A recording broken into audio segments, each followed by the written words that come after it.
Welcome to my YouTube channel destiny my god में आप लोगों का स्वागत है। तो भीष्म पितामह की यह 10 नीतियाँ जो अपनाएगा वही सफलता पाएगा। तो ये एक नई स्टोरी के साथ आप लोगों के सामने मैं फिर से प्रेजेंट हो गया हूँ। तो इसे देर न करते हुए इसको स्टार्ट करते हैं। भीष्म ने युद्ध के पहले और बाद में बहुत ही महत्वपूर्ण बात कही थी। ऐसी कई बातें थी जिसमें उन्होंने धृतराष्ट्र, दुर्योधन, कृष्ण, अर्जुन और युधिष्ठिर से कहा था। शरशय्याम पे लेटे भीष्म ने युधिष्ठिर को संबोधित कर सभी को उपदेश दिया। उन्होंने उपदेश में राजनीति, नीति, जीवन और धर्म की गुड बातें होती हैं। आओ जानते हैं भीष्म ने क्या कहा था। ऐसे वचन बोलो जो दूसरों को प्यार लगे, दूसरों को बुरा भला कहना, दूसरों की निंदा करना, बुरे वचन बोलना, यह सब त्यागने योग्य हैं।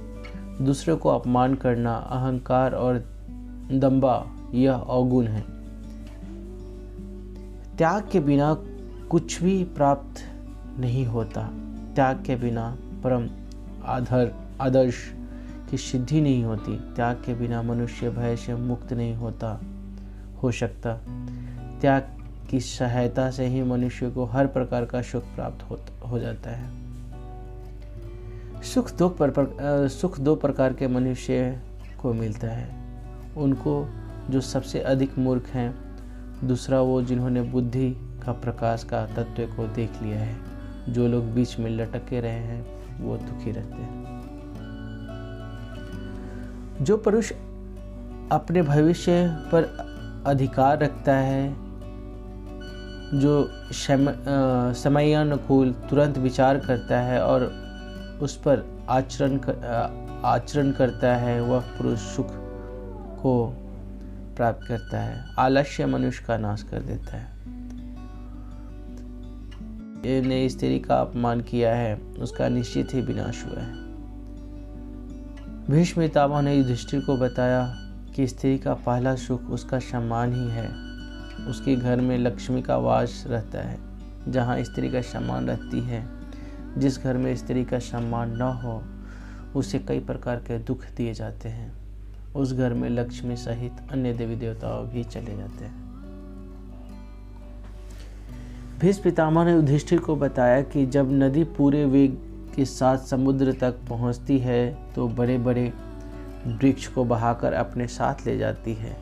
एक बार समुद्र ने नदी से पूछा, तुम्हारा जल प्रवाह इतना तेज और शक्तिशाली है कि उसमें बड़ा से बड़ा पेड़ बह जाता है, लेकिन ऐसा क्या है कि छोटी सी घास, कोमल बेल और नरम पौधे बहकर नहीं ला पाती। नदी ने कहा कि जब मेरा जल का बहाव आता है तो बेल अपने आप झुक जाती है, किंतु पेड़ अपनी कठोरता के कारण यह नहीं कर पाता। इसीलिए मेरा प्रवाह उन्हें उखाड़ बहा ले आती है। महाभारत के युद्ध के बाद जब श्री कृष्ण संधि के लिए हस्तिनापुर आए थे, तब भीष्म दुर्बुद्धि दुर्योधन को यह कहकर समझाया कि जहाँ कृष्ण है, जहाँ धर्म है, उसी पक्ष की जीत होनी निश्चित है। इसीलिए बेटा दुर्योधन, भगवान कृष्ण की सहायता से तुम पांडवों के साथ संधि कर लो। यह संधि के लिए बड़ा अच्छा अवसर हाथ आया है।